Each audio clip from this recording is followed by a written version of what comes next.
Olá, nós estamos no ar com mais um programa Presença Espírita, aqui pela Rede TVM, canal 14. Hoje é quinta-feira e nós estamos ao vivo, agora 23 horas. O programa tem 1 hora de duração e durante esse tempo você pode participar efetivamente aqui conosco ou através do Facebook, quando o Maurício já está online, né, Maurício? Já estaremos online até às 23 horas, das 22 às 23 horas. Todo mundo pode participar, se está nos acompanhando na quinta-feira, quando estamos ao vivo. Isso, e também através do seu telefonema, participando com perguntas, sugestões de temas. E durante essa hora nós vamos conversar sobre um tema relevante, um tema importante, levando a mensagem espírita até você, porque esse é o objetivo do programa, né? Esclarecer muitos pontos, muitos assuntos que ficam... no entendimento de algo sobrenatural, e o Espiritismo tira esse véu, deixa o entendimento mais claro, não é, Maurício? A proposta, né? Kardec explicita muito que uma das funções do Espiritismo é tirar o sobrenatural das coisas. A gente chama de sobrenatural aquilo que a gente não conhece as leis, né? Se nós formos levar uma caixa de fósforo e queimar junto a uma tribo de índios isolados da sociedade, aquilo para ele vai ser sobrenatural, vai ser mágico. Assim como antigamente se descreviam os raios, as tempestades, os trovões, os mitos, tudo era a explicação do mágico, fruto do desconhecido.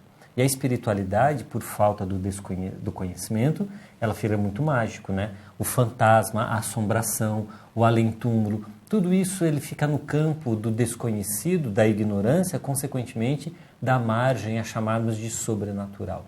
Quando, na verdade, tudo está prescrito, previsto, nas leis de Deus, que são leis naturais, são leis da natureza, não só aquelas que regem o mundo material, mas aquela que rege o mundo espiritual, que rege as nossas vidas, as nossas relações. O Espiritismo, ele dá sua parcela de contribuição, falando sobre reencarnação, imortalidade da alma, sobre as consequências dos nossos atos, que os atos são livres, mas as consequências são obrigatórias na lei de causa e efeito, falando da justiça de Deus soberana, justa, amorosa a todo o tempo, e explicando as angústias, as agruras, as dores pelas quais passamos, nos consolando e incentivando que logo mais dias melhores serão, se hoje começamos a fazer dos nossos dias bons dias, para amanhã colher os frutos do esforço de hoje. E isso nos dá um alento, né? Só de nós sabermos que a dor é transitória, que a dor é um processo de ensinamento, é um processo pedagógico, que a justiça de Deus paira sobre todos nós, mas o amor de Deus ameniza toda a justiça. Tudo isso nos dá um alento, e é esse o aspecto consolador do Espiritismo. Vem nos tirar da ignorância, explicando o porquê das coisas. E nós estamos aqui ao vivo. Você pode, então, perguntar sobre qualquer tema aqui, dentro da doutrina espírita, e também conversar com o Maurício. Às vezes as pessoas conversam com você em box sobre alguma dúvida, e o Maurício vai estar aí para esclarecer vocês também aqui durante o nosso programa. Ou enriquecer o nosso programa com as perguntas, com as dúvidas, que dando possibilidade, havendo tempo, nós inserimos no próprio programa, ou se não, naquele nosso programa de final de mês, quando estão as perguntas e respostas, e aquelas que não conseguimos dar conta ao longo do mês, elas ficam para o último programa do mês. Sempre um programa, sempre uma entrevista que nós temos. Hoje é um programa com um entrevistado, com um convidado, e sempre um tema pertinente, isso, não é, Silvia? E sempre nós discutimos sobre espiritismo, sobre a terminologia do espiritismo, sobre espiritualismo. Um pouco disso falaremos hoje, não é? Exatamente. Nós vamos falar sobre espiritismo, espiritualismo, lembrando que todas as religiões cristãs são espiritualistas. Todas as religiões cristãs acreditam na vida após a morte e na imortalidade da alma, seja de que maneira for. Muitas religiões cristãs acreditam que a alma, após a desencarnação, permanece no estado de dormência, dormem aguardando o juízo final. Outras acreditam em outros estados de alma após a desencarnação. E a doutrina espírita vem provar de forma contundente, porque são os próprios espíritos que vêm até nós para dar notícias de que a vida após a morte é tão ou mais dinâmica até do que a vida material que vivemos aqui na Terra. os espíritos continuam com as suas atividades, continuam o seu crescimento moral, o seu crescimento intelectual, se relacionam, participam, muitas vezes, de cursos de melhoramento, tem relacionamento social. Nós vemos pelas obras espíritas quão intensa é a vida após a morte, e isso nos dá um alento quando nós sabemos que os nossos entes queridos não estão mortos, não foram destruídos, não se acabaram, mas permanecem vivos e muito vivos do outro lado da vida.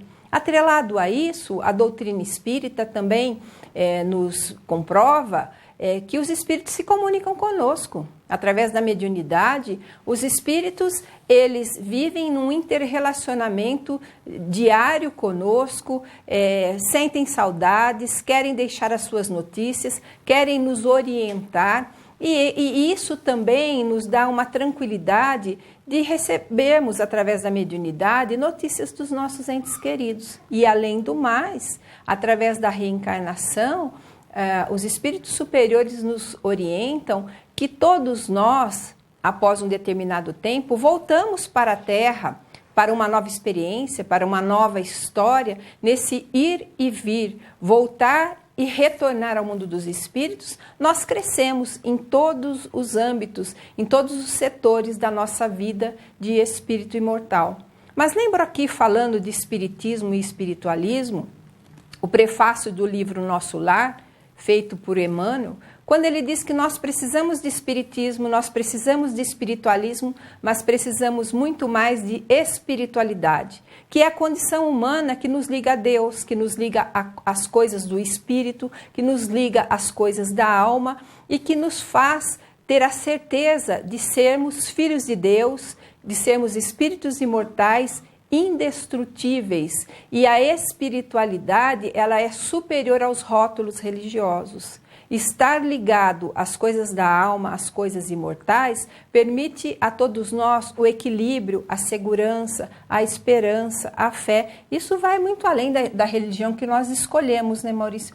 Mas a pergunta que eu queria deixar para você nos esclarecer é o seguinte: acreditar na vida após a morte ou ter a certeza da imortalidade da alma faz diferença para a nossa vida material? De certa forma, sim, Silvia, mas não é condição suficiente.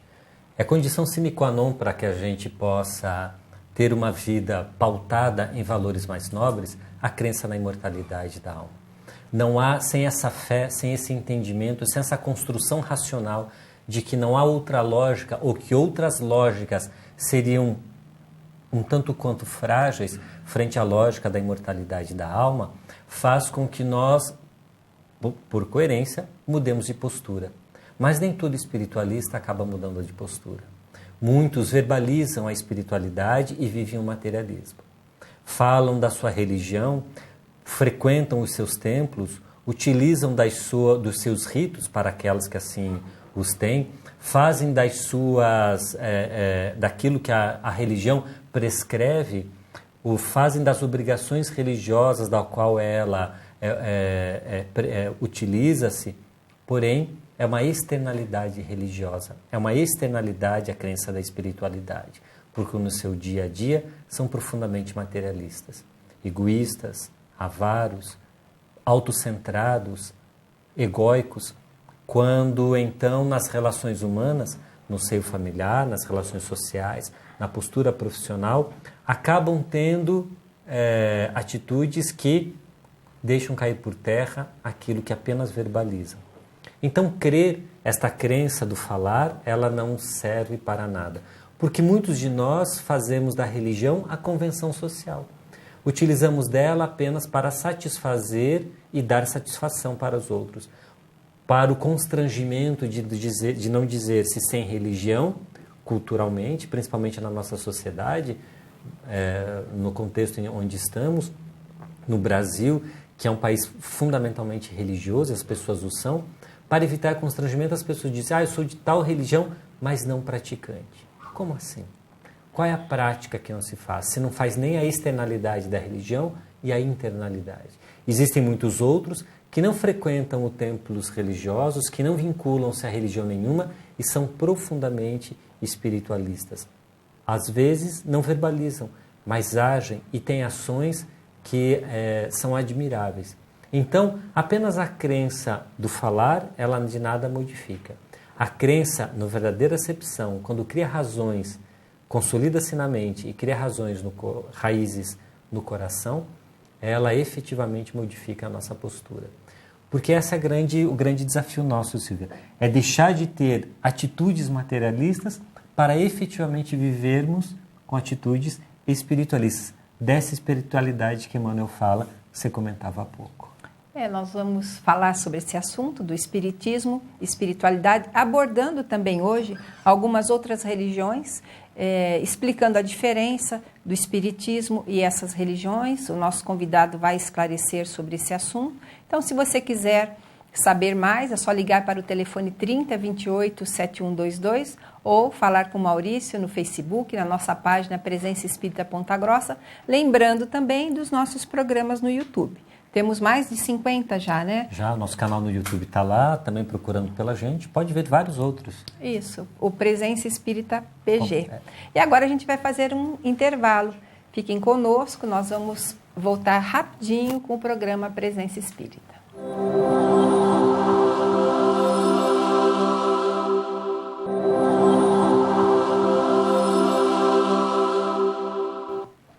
Olá, estamos de volta com o programa Presença Espírita, o programa que leva até você a visão espírita a respeito da vida e dos seus valores. Nós estamos ao vivo, nas quintas-feiras, o nosso programa das 22 às 23 horas é ao vivo, e depois tem reprise ao longo da semana, ou então no nosso canal no YouTube você pode rever esse programa ou tantos outros das outras semanas. Só você procurar lá Presença Espírita PG, você irá encontrar-nos tanto a nossa página no Facebook quanto ao nosso canal no YouTube. Nosso segundo bloco, que estamos iniciando agora, nós sempre temos a possibilidade de oferecer para você, mostrar, dar uma dica de leitura de algum produto, CD, DVD ou livro espírita, que traz mais informações sobre o espiritismo, se você assim desejar. E hoje trazemos um livro de uma singeleza, e na verdade ele faz parte de uma coleção de livros psicografados pelo nosso querido Chico Xavier, de autoria de Emmanuel. Emmanuel, ele fez uma coleção de 5 a 6 livros, onde ele pinça aquilo que podemos chamar de pérolas do Evangelho. Ele vai trazendo versículos do Novo Testamento, e alguns deles do Atos dos Apóstolos também, e ele então desdobra, discute, analisa esse pequeno versículo. Pequenas frases. Por exemplo, ele começa um capítulo que ele chama de Tesouro Maior, ele faz uma citação do Evangelho de Lucas. Porque onde estiver o vosso tesouro, ali também estará o vosso coração. E a partir desse versículo do Evangelho de Lucas, que está no capítulo 12, versículo 34, ele faz toda uma página em torno disso. Então, esse livro que hoje nós vamos dar a dica para você, Caminho, Verdade e Vida, ele traz discussões, análises e reflexões sobre o Evangelho de Jesus. Não é o único. São vários livros dessa mesma série, que a gente chama de série de que Emmanuel discute, analisa, estuda o Evangelho de Jesus. Mas esse é um deles. É um livro de bolso, um livro pequeno, as mensagens são rápidas, uma página e meia no máximo de mensagens, mas que trazem profundo significado, permitem análise, permitem reflexão. Excelente livro para você ter no bolso, na bolsa, no criado mudo, no painel do carro, para você ler nessas horas de dificuldade, de destrambelho que tantos nós temos, de reflexão, do Evangelho no lar, quando oramos em família, antes de dormir, ao acordar, é sempre uma boa possibilidade para nos induzir, nos conduzir a bons pensamentos. Então, nossa dica de leitura hoje é essa, é o livro de Emmanuel, Caminho, Verdade e Vida, e a psicografia de Francisco Cândido Xavier. Se você achou a nossa dica de leitura interessante, sugerimos que você busque, são inúmeras casas espíritas que oferecem bibliotecas ou livrarias para você emprestar ou comprar livros. E aqui em Ponta Grossa, as 2 livrarias que funcionam em horário comercial, nós sempre indicamos, você pode buscar esses livros na Livraria Espírita A Educadora, fica na Rua Santos Dumont 664, anexo à Sociedade Espírita Francisco de Assis, no centro de Ponta Grossa. E a outra livraria também fica no centro da cidade. Fica no Shopping Antártica, na galeria com entrada pela Rua Santos Dumont, a Feira do Livro Espírita, a livraria da Federação Espírita do Paraná, onde você também poderá encontrar esses livros e tantos outros livros. Se você achou interessante a nossa dica de leitura, está aí. E ainda tem a possibilidade, caso você esteja nos assistindo nas quintas-feiras, quando o programa é ao vivo, você pode enviar seu nome pelo telefone aqui da Rede TVM ou nos contactar através do Facebook. Nós iremos registrar o seu nome e ao final do programa sortearemos esse livro e ele pode ser seu. Essa é a nossa dica de leitura hoje e agora a nossa entrevista com você, Silvia. Nós estamos recebendo hoje no programa Presença Espírita o Fábio Maurício Osman Maia. O Fábio é conselheiro da Sociedade Espírita Francisco de Assis, de Amparo aos Necessitados, a CEFAM, e também é coordenador de grupos de estudo, o Estudo Sistematizado da Doutrina Espírita e o Grupo da Mediunidade. E hoje ele escolheu esse tema, espiritismo, espiritualismo, que vai, com certeza, tirar muitas dúvidas no transcorrer do nosso programa. Seja bem-vindo, Fábio. Muito obrigado, Silvia. Uma boa noite. Uma boa noite a todos os telespectadores do programa Presença Espírita. Os nossos votos de muita paz a todos, rogando que Jesus nos abençoe nessa noite, nos ampare a todos. E vamos começar com as perguntas já para o Fábio. Existe diferença entre espiritismo e espiritualismo? Sem dúvida, Silvia. É importante primeiro nós definirmos o que é o espiritualismo. O espiritualismo, ele vem já de milênios, ele não é nada novo. O espiritualismo, ele é toda doutrina contrária ao materialismo. São as doutrinas que vão falar de algo além desta vida, na qual nós nos encontramos transitoriamente. Então, as doutrinas espiritualistas trazem um campo de abrangência muito grande. E nós vamos encontrá-las desde filosofias muito antigas, em Sócrates, em Platão, vamos encontrá-la no budismo e em tantos outros segmentos. Todas as crenças. Todas as crenças. Que acreditam, então, que há algo mais. Todas as crenças que são imortalistas, que pregam a imortalidade da alma, elas têm esse caráter espiritualista. E quem é que pode ser considerado espiritualista, Fábio? Então, todo aquele que crê em algo que vai além da matéria. Então, como eu falei anteriormente, os budistas, por exemplo, são espiritualistas. No hinduísmo, nós vamos encontrar também espiritualistas. Entre os muçulmanos, os umbandistas e tantos outros segmentos que creem em algo além da matéria. E a respeito do termo espiritismo, quando é que esse termo surgiu? Bom, o espiritismo nós precisamos então remontar ao século XIX, quando em 1857 é lançado o Livro dos Espíritos, no dia 18 de abril, como a pedra angular do espiritismo. A partir dali surge o termo espiritismo, como a definição, de algo novo que estava surgindo, de um conhecimento que vinha superar a todos aqueles que estavam em voga até então. Kardec cria um novo termo para uma coisa nova. Mas quando a gente fala doutrina espírita, dá a impressão que o espiritismo não é religião. Muitas vezes as pessoas falam, mas o espiritismo não é religião, ele é uma filosofia, ele é uma doutrina. É uma religião? O espiritismo, quando surge, é interessante, muito interessante isso, Silvia, porque Kardec coloca o espiritismo inicialmente como ciência. Ele vai analisar os fenômenos que ocorriam e desses fenômenos ele adota o termo ciência espírita. Da ciência espírita ele desenvolve a filosofia e o aspecto moral é o que vai configurar o lado religioso da doutrina. Aí tem uma coisa bem interessante da gente notar, que na França do século XIX, o espiritismo tinha um caráter muito mais científico. Aqui no Brasil, ele ganha esse caráter religioso. Então, o tom de religiosidade do espiritismo ganha amplitude aqui no Brasil. Tem pergunta aí, Na verdade, nessa colocação super interessante que o Fábio faz, é interessante que, em pleno século XIX, Kardec, ao tratar de algo que viria a ser uma religião, ele conceitua como ciência, né?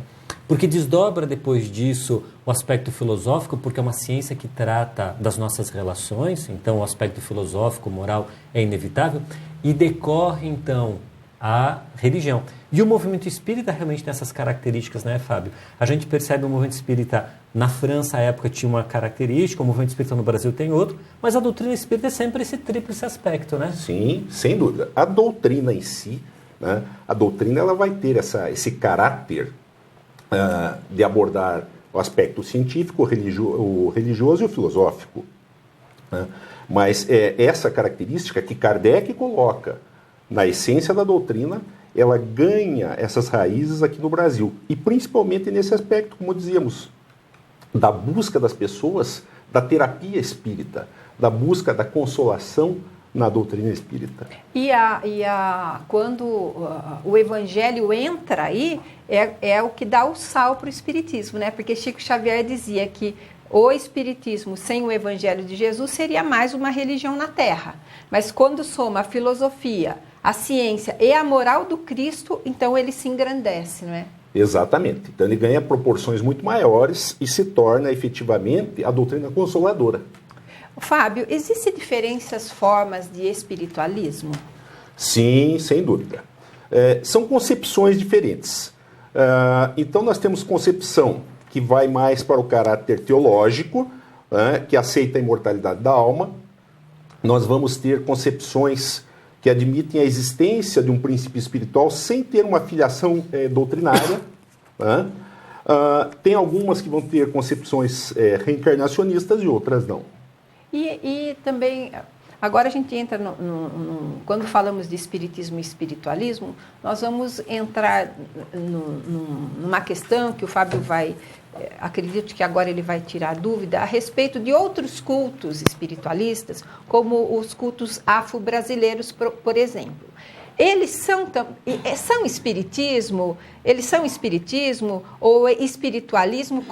Como acabar com a confusão, Fábio? Bom, aí nós temos que entender um pouquinho do Brasil também, né, de como se configura o campo religioso aqui no Brasil. Essa arena religiosa que se forma, ela tem, em primeiro lugar, nós temos que entender o Brasil como um país inicialmente católico, onde a igreja vai ter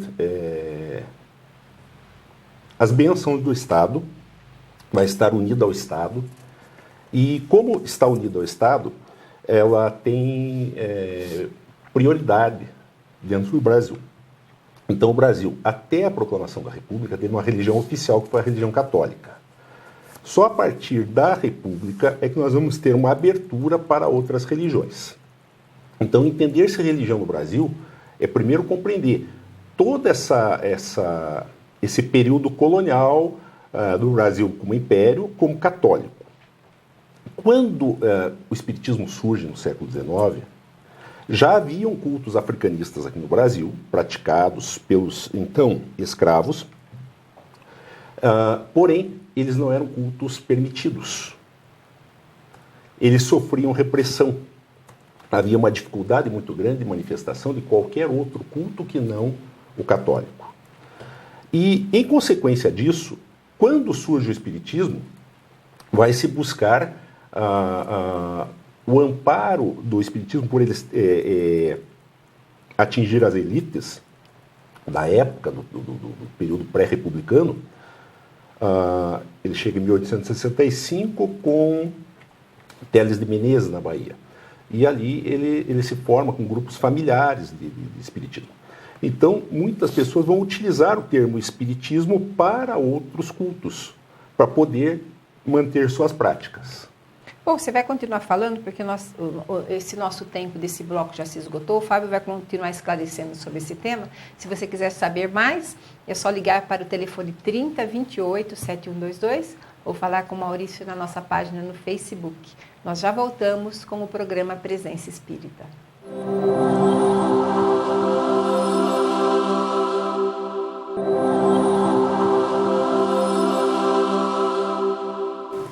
Nós voltamos com o terceiro bloco do programa Presença Espírita. Estamos falando hoje sobre espiritismo e espiritualismo. E a gente perguntava para o Fábio no que a Umbanda difere do espiritismo. Você consegue dar diferenças Perfeitamente. em relação a isso? Então, nós vamos encontrar uma diferença fundamental, algumas diferenças fundamentais entre Umbanda e espiritismo. Por exemplo, o espiritismo, ele não possui um culto material. Ele não tem nada assim. Se você for numa casa espírita, a palestra, antes de se iniciar, é feita uma prece inicial, o palestrante vai lá, assume a tribuna e discorre sobre um tema. Tem uma aparência de uma escola. Quase como uma escola. Né? O público ali, sentado em cadeiras, o palestrante à frente, utilizando às vezes até recursos multimídia e fazendo a sua exposição. Já na Umbanda, inicia-se o culto com um rito, com um ritual, um rito de abertura, também com uma prece, o que vai ser comum ao próprio espiritismo, mas segue-se a essa prece um ritual de abertura dos trabalhos, onde vem cânticos acompanhados de atabaques, com batidas de palmas, com danças ritmadas, onde as pessoas, mesmo o próprio público, às vezes participa cantando quando conhece, né, os chamados pontos cantados, que são as músicas que embalam aquele ritual. Então, eles têm esse culto material. Quando você entra, eu dizia, você entra na casa espírita, você vai encontrar um salão, né? E no terreiro de Umbanda, além do salão, você encontra um altar.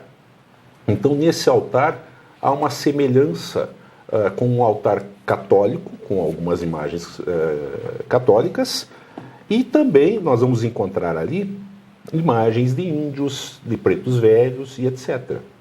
Então, esse é um dos diferenciais que nós temos em relação a um ou outro. Então, o espiritismo não traz o ritual, não tem ritualismo. A Umbanda é ritualística. O espiritismo não utiliza paramento de espécie nenhuma. Se você for a uma casa espírita, as pessoas vão estar com as vestes normais, comuns do dia a dia, normais. Né? No terreiro de Umbanda se utiliza, por exemplo, a roupagem branca, é uma roupagem branca, que para eles tem significado, obviamente, um significado de igualdade entre todas as pessoas. Né?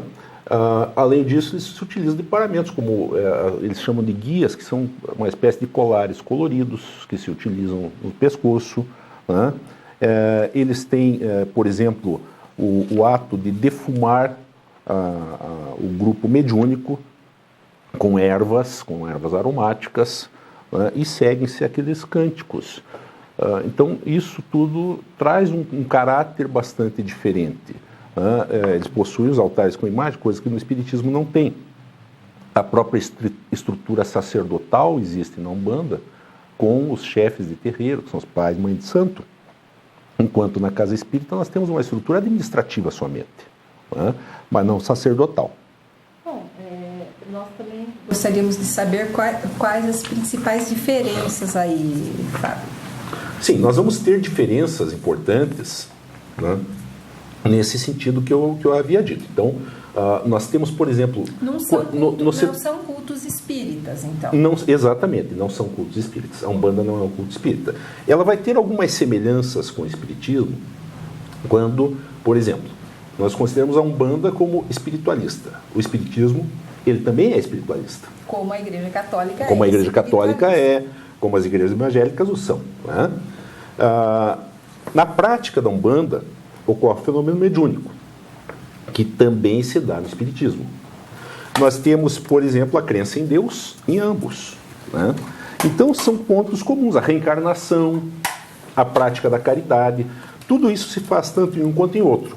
Porém, existem aquelas diferenças características da estrutura religiosa que eles adquiriram. Porque o espiritismo, na sua essência, é de origem europeia, francês. Então, ele nasce com o lançamento do Livro dos Espíritos, em 1857, em Paris, dentro de um contexto onde se primava muito pelo conhecimento científico Então o Espiritismo vai trazer na sua base a ciência. A Umbanda, ela surge aqui no Brasil, em Niterói, em 1908.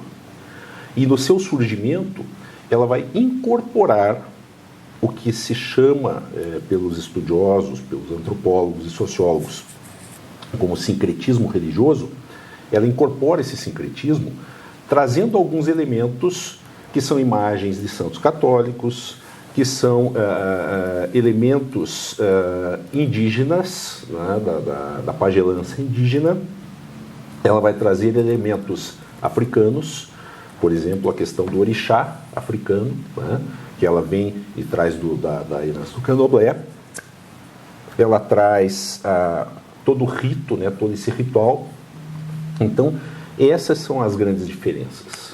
Eu até vou perguntar para o Maurício, porque no programa passado, Maurício, nós tivemos uma pergunta que eu vou repetir aqui e que eu acho interessante que o Maurício também responda. Foi ele que respondeu, inclusive, essa questão. Por que no Espiritismo nós não acreditamos nos santos? Por que nós não temos imagens de santos na casa espírita? Por que nós não temos altar, por exemplo, com flores, velas? Por que por exemplo, o salão da palestra é um lugar muito simples, desprovido de adereços? Às vezes tem um quadro lá de um espírita que a gente admira, mas no máximo isso, né? Então, explique para nós. Não há, mesmo quando há isso, não há nenhuma relação de culto. Há uma relação de admiração, de homenagem, quando, porventura, há uma ou outra imagem, mas que também é desnecessário. Não há por que os ter. Porque a proposta do Espiritismo, ao alimentar a religiosidade, ou desenvolver a religiosidade, é de um desapego dessa externalidade, dessa materialização da espiritualidade, sem nenhuma crítica a todas as outras religiões, cultos, ritos que o fazem, cada um com as suas necessidades, com o seu mundo íntimo e com aquilo que lhe provê e alimenta a sua fé. Porém, no Espiritismo não cabe essas externalidades. Algumas vezes vamos encontrar algumas casas que se dizem espíritas e que fazem desse sincretismo que o Fábio comentava. Elas utilizam adereços de outros cultos, de outras religiões. Então, casas espíritas onde os trabalhadores só estão de branco. Não há por que essa externalidade. Não é uma prática espírita. Não há espiritismo ali. Há espiritualismo, mas não espiritismo. Como muitas das vezes as pessoas confundem o espiritismo de mesa branca, o espiritismo disso, colocando adereços numa terminologia que quem criou foi Allan Kardec. Antes de 1857, não existia a palavra espiritismo. A primeira obra onde registra-se a expressão espiritismo é em O Livro dos Espíritos. Todos aqueles que depois dessa data se apropriam do termo espiritismo fora daquele contexto, estão desvirtuando a expressão, a terminologia. E alguns utilizam, o teu espiritismo é espiritismo kardecista. Não haveria por que utilizar desses adjetivos junto ao espiritismo, porque espiritismo é um só. É aquele estruturado por Allan Kardec, codificado por ele e trazido para nós através da intervenção do mundo espiritual. E aí então, entendendo que essa espiritualidade se dá muito mais no mundo íntimo, o nosso altar passa a ser o nosso coração. As nossas oferendas passam a ser as nossas boas intenções, os nossos bons pensamentos, não necessitando mais externalizar. É isso, Silvia. Outra questão que eu gostaria de te perguntar é a questão do bem e do mal, né? Muitas vezes a gente ouve dizer que algumas crenças praticam o mal, alguém vai lá e pede para que se faça um trabalho para a prática do mal. Como é que a gente explica isso, Fábio? Na realidade, as religiões, do modo geral, elas se dedicam ao bem. O mal seria um desvirtuamento. Seria tirar aquilo que é a essência da religião, porque a essência da religião em si é o amor ao próximo, tá? É o amor a Deus sobre todas as coisas, é o próximo como a si mesmo. Então, na realidade, a prática do mal é uma prática humana. É o ser humano colocando o seu ego acima de qualquer outra coisa, né? E desvirtuando o caráter daquela religiosidade, daquela religião a qual ele quis seguir. Então nós vemos muitas vezes pessoas desatentas dizendo, foi feito um trabalho para prejudicar fulano de tal. Né? Quando se trata desse aspecto, nós vamos buscar nas obras de Manuel Filomeno Miranda, que trata de obsessão, a problemática da obsessão em si como um transtorno, que é causado por um espírito desencarnado ao encarnado, e que pode ser causado de encarnado para encarnado também. Né? Então, essa prática obsessiva, muitas vezes, é desencadeada por espíritos ou que vêm numa situação de vingança, ou que acham que devem fazer o mal para uma determinada pessoa, porque aquela pessoa vai contra os princípios a que aquele espírito ainda se aferra. Então isso é muito comum nas práticas daquelas pessoas que desconhecem a verdadeira essência das religiões. Na Umbanda, quando ela é praticada de uma forma séria, com objetivos maiores, não há a questão do mal. Né? Há uma terapia ali para as pessoas que procuram os centros, mas uma terapia diferente da terapia espírita, mas sempre com o objetivo da prática do bem.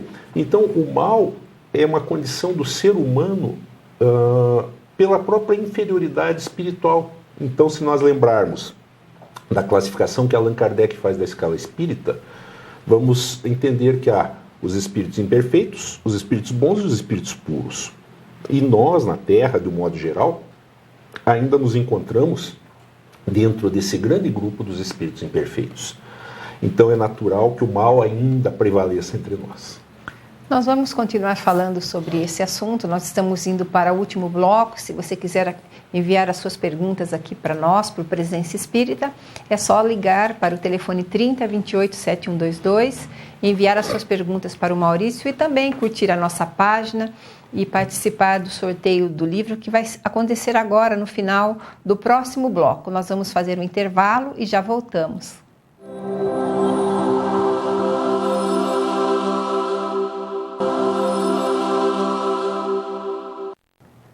Nós voltamos com o último bloco do programa Presença Espírita. Dá tempo ainda de você ligar aqui, concorrer ao livro, mas a gente vai continuar falando nesse tema sobre espiritismo, espiritualidade. E nós falávamos sobre a diferença entre o espiritismo e a Umbanda. Para completar esse tema, eu gostaria de saber do Fábio a respeito do candomblé. Também é outro culto, outro tipo, também é um culto espiritualista. Isso, o candomblé é uma vertente africana, né, mais pura, onde o culto aos orixás é o ponto central. Então esses orixás seriam as forças da natureza. Então o culto candomblessista ele se fixa mais na natureza propriamente dita. Né? Ele vai diferir nesse sentido, não tendo a questão necessariamente da comunicabilidade dos espíritos, mas sim na busca do orixá em relação à natureza. É basicamente isso o princípio candomblessista. Também diferente do espiritismo, né? Diferente do espiritismo e diferente da própria Umbanda, porque algumas pessoas confundem Umbanda com candomblé e são coisas diferentes. E nós temos aí pergunta, Maurício. Silvia, Sandra Oliveira, ela traz essa pergunta aqui, deixa na nossa página no Facebook. Gostaria de saber, se possível, pretos velhos podem trabalhar na mesa branca. Existem duas expressões aqui de quem não tem esse contato com o mundo espiritual e com a mediunidade vai ficar em dúvida. Primeiro, essa expressão mesa branca é daquilo que falávamos há pouco. É uma expressão que as pessoas querem utilizar quando tratam de reuniões mediúnicas com caráter espírita. É uma maneira popular das pessoas distinguirem dessa mediunidade dos ritos africanos, de origem africana. Quando é desnecessária essa expressão, quando for poderia utilizá-la, numa reunião mediúnica em uma casa espírita, numa reunião mediúnica espírita. Porque algumas vezes as pessoas utilizam a expressão espírita como se tudo aquilo fosse que viesse dos espíritos, fosse espírita, mas não, porque há espíritos na reunião do candomblé, da Umbanda, mas não é espírita, apenas espíritos, como há espíritos na reunião mediúnica na casa espírita, que é uma reunião espírita. Então, essa expressão mesa branca quer dizer na casa espírita. E aí, então, nós entendemos a pergunta se é possível a presença de pretos velhos na reunião na casa espírita. A possibilidade de pretos velhos, de brancos novos, de pretos novos, porque essa expressão ela ela tem uma conotação de um vínculo com a última reencarnação muito forte, porque nós moldamos o nosso perispírito conforme desejamos. Lembro de uma passagem, quando o Divaldo Franco perguntava a Marco Prisco, um espírito que vinha até ele para psicografar mensagens, e ele vinha vestido a romano, como um soldado romano. E ele, Divaldo curioso, perguntou: desde a Roma Antiga já foram inúmeras as suas reencarnações. Por que você aparece com essa reencarnação lá da Roma Antiga? Um romano jovem, nessa analogia ao preto velho. E ele dizia: porque essa reencarnação foi a primeira que eu tive contato com o espiritismo, com o cristianismo. Eu era soldado nas catacumbas romanas e ali eu me tornei cristão. E então sou muito grato a essa reencarnação e por isso me apresento como o corpo físico. Ele moldava então seu perispírito, a sua alma, à semelhança daquela reencarnação, muito embora tivesse tido outras na sequência. Então, esses atavismos, muitas das vezes, eles acabam sendo desnecessários. E aí, então, as comunicações com a dificuldade do falar, com a dificuldade de articular o idioma, por que vincular-se àquela última reencarnação? Quantas outras reencarnações? Porque senão, por que não vemos com o sotaque do inglês da reencarnação anterior, do alemão de outra reencarnação, ou do espanhol da reencarnação num país latino? Essas influências, elas não são tão necessárias assim na comunicação mediúnica. Quando o espírito se esclarece disso, ele percebe que não há essa necessidade. Então, é natural que o diálogo, quando isso acontece em casas espíritas, seja um diálogo mais reflexivo, junto àquela entidade, do porquê esse vínculo tão intenso e tão forte como a reencarnação que já se findou, onde aquelas características e aqueles contornos próprios de que ele vivenciou, não é da sua alma, mas é daquela realidade reencarnatória. Mas a alma já teve muitas outras reencarnações anteriores àquela, e então ele deve ser a somatório de todas as reencarnações, e não tão fortemente vinculado àquela reencarnação. E para terminar, nós gostaríamos de fazer uma pergunta do Sérgio. Quais as dificuldades para se desenvolver a espiritualidade? Os apelos do mundo material não se opõem a isso? É uma verdade, né? Os apelos do mundo material fazem com que a gente se afaste da espiritualidade, né? Sem dúvida. Desenvolver a espiritualidade é um grande desafio nesses dias, nesses tempos modernos, como sempre foi. Porque realmente a nossa passagem pela Terra, ela nos traz muitos atrativos que nos atrapalham a caminhada, que são pedras de tropeço. Tá? É preciso que nós busquemos o nosso interior, busquemos o autoconhecimento e principalmente que nós compreendamos que todos nós somos espíritos que nos encontramos encarnados temporariamente. E como espíritos que estamos temporariamente encarnados, a nossa verdadeira vida é a vida espiritual. A Terra é um momento de transição, de passagem, onde nos utilizamos de diferentes roupagens, como o Luiz Maurício acabou de citar. Né? Então, o nosso momento da Terra é um momento de experiências para serem vividas, mas a verdadeira vida é espiritual. E também, Fábio, vivenciar o rótulo religioso apenas não é o mais importante, né? Como disse o Maurício no primeiro bloco, frequentamos o culto religioso, o nosso templo religioso, como uma maneira de cumprir tabela apenas, não vivenciando a religiosidade e a espiritualidade que aquela religião nos auxilia a ter, não é? Sim. Nós temos casos, por exemplo, Divaldo Pereira Franco, no livro Loucura e Obsessão, ele cita o caso de Irmã Emereciana, justamente que era um espírito que se manifestava como uma preta velha. E aquele espírito era tão cheio de amor por aquelas pessoas que a buscavam, que o trabalho que ela desenvolvia é um trabalho bastante elogiado pelo próprio Dr. Bezerra de Menezes, que foi àquela reunião com Manuel Filomeno. Então não é a forma em si, mas é o amor que se traz para a tarefa que se desenvolve é que vai fazer a diferença. Bom, nós vamos agora fazer o sorteio do livro Caminho, Verdade e Vida. Psicografia do Chico, a autoria de Emmanuel. Fábio, por favor, quem será o nosso telespectador sorteado hoje? Gilda. A Gilda Silva nos contactou pelo Facebook. Parabéns, Gilda. Seu livro estará à disposição a partir desse final de semana na Feira do Livro Espírita, Shopping Antártica, entrada pela Rua Santos Dumont, onde você pode adquirir outros livros. Você que está nos assistindo, recomendamos lá a livraria Feira do Livro Espírita, que patrocina esses livros aqui do nosso programa. E é uma visita lá e poder encontrar esses livros aí. Parabéns. Obrigada, Fábio, pela sua presença. Obrigado pela oportunidade, Silvia, e até uma próxima. E nós vamos nos despedindo. Na semana que vem estaremos ao vivo aqui pela Rede TVM com mais um programa Presença Espírita. Fiquem com Deus e até o próximo programa. Obrigado pela sua participação, por estar conosco em mais um programa Presença Espírita. Desejamos a você uma excelente continuação de semana, muita paz e até o nosso próximo programa.